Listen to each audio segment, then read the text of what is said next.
اے اہل ایمان، اگر تمہارے ماں باپ اور بہن بھائی ایمان کے مقابل کفر کو پسند کریں تو ان سے دوستی نہ رکھو، اور جو ان سے دوستی رکھیں گے وہ ظالم ہیں۔ کہہ دو کہ اگر تمہارے باپ اور بیٹے اور بھائی اور بیویاں اور خاندان والے اور مال جو تم کماتے ہو اور تجارت جس میں مندی سے ڈرتے ہو اور مکانات جن کو پسند کرتے ہو اللہ اور اس کے رسول سے اور اللہ کی راہ میں جہاد کرنے سے تمہیں زیادہ عزیز ہوں تو ٹھہرے رہو یہاں تک کہ اللہ اپنا حکم یعنی عذاب بھیجے، اور اللہ نافرمان لوگوں کو ہدایت نہیں دیا کرتا۔ اللہ نے بہت سے موقعوں پر تم کو مدد دی ہے، اور جنگ حنین کے دن جب کہ تم کو اپنی جماعت کی کثرت پر غرہ تھا تو وہ تمہارے کچھ بھی کام نہ آئی، اور زمین باوجود اپنی فراخی کے تم پر تنگ ہو گئی، پھر تم پیٹ پھیر گئے۔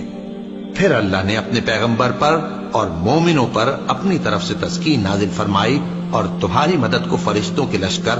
جو تمہیں نظر نہیں آتے تھے آسمان سے اتارے، اور کافروں کو عذاب دیا،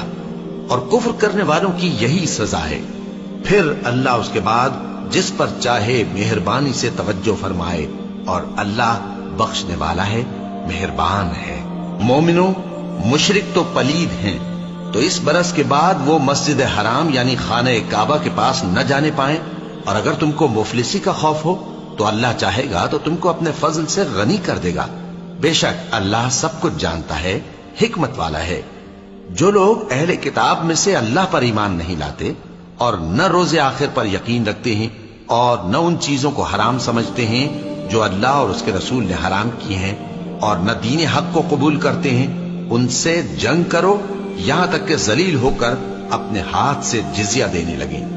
اور یہود کہتے ہیں کہ عزیر اللہ کے بیٹے ہیں، اور عیسائی کہتے ہیں کہ مسیح اللہ کے بیٹے ہیں۔ یہ ان کے منہ کی باتیں ہیں، پہلے کافر بھی اسی طرح کی باتیں کہا کرتے تھے، یہ بھی انہی کی ریس کرنے لگے ہیں۔ اللہ ان کو ہلاک کرے، یہ کہاں بہہ کے پھرتے ہیں۔ انہوں نے اپنے علماء اور مشائخ اور مسیح ابن مریم کو اللہ کے سوا معبود بنا لیا، حالانکہ ان کو یہ حکم دیا گیا تھا کہ معبود واحد کے سوا کسی کی عبادت نہ کریں، اس کے سوا کوئی معبود نہیں، اور وہ ان لوگوں کے شریک مقرر کرنے سے پاک ہے۔ یہ چاہتے ہیں کہ اللہ کے نور کو اپنے منہ سے پھونک مار کر بجھا دیں، اور اللہ اپنے نور کو پورا کیے بغیر رہنے کا نہیں، اگرچہ کافروں کو برا ہی لگے۔ وہی تو ہے جس نے اپنے پیغمبر کو ہدایت اور دین حق دے کر بھیجا تاکہ اس دین کو دنیا کے تمام دینوں پر غالب کرے، اگرچہ کافر ناخوش ہی ہوں۔ مومنوں، اہل کتاب کے بہت سے عالم اور مشائخ لوگوں کا مال ناحق کھاتے اور ان کو اللہ کی راہ سے روکتے ہیں، اور جو لوگ سونا اور چاندی جمع کرتے ہیں اور اس کو اللہ کے راستے میں خرچ نہیں کرتے، ان کو اس دن کے عذاب علیم کی خبر سنا دو، جس دن وہ مال دوزخ کی آگ میں خوب گرم کیا جائے گا، پھر اس سے ان بخیلوں کی پیشانیاں اور پہلو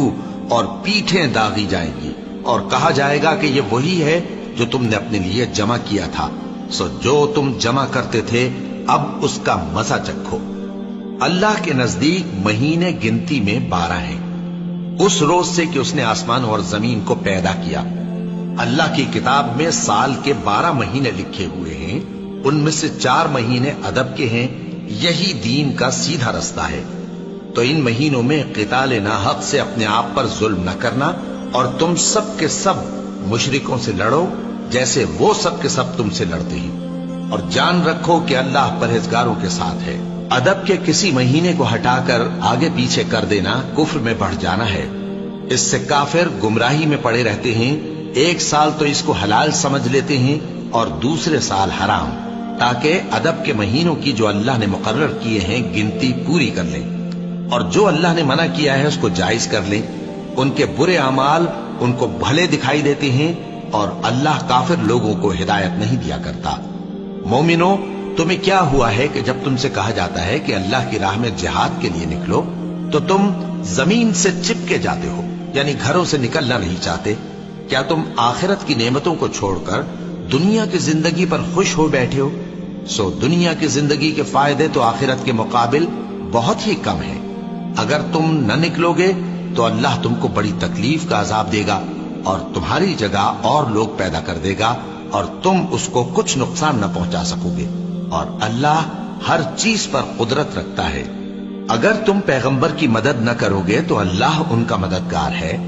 وہ وقت تم کو یاد ہوگا جب ان کو کافروں نے گھر سے نکال دیا. اس وقت دو ہی شخص تھے جن میں ایک ابو بکر رضی اللہ تعالیٰ عنہ تھے، دوسرے ہمارے پیغمبر صلی اللہ علیہ وآلہ وسلم. جب وہ دونوں غار ثور میں تھے اس وقت پیغمبر اپنے رفیق کو تسلی دیتے تھے کہ غم نہ کرو، اللہ ہمارے ساتھ ہے. تو اللہ نے ان پر تسکین نازل فرمائی اور ان کو ایسے لشکروں سے مدد دی جو تم کو نظر نہیں آتے تھے، اور کافروں کی بات کو پست کر دیا. اور بات تو اللہ ہی کی بلند ہے، اور اللہ زبردست ہے، حکمت والا ہے.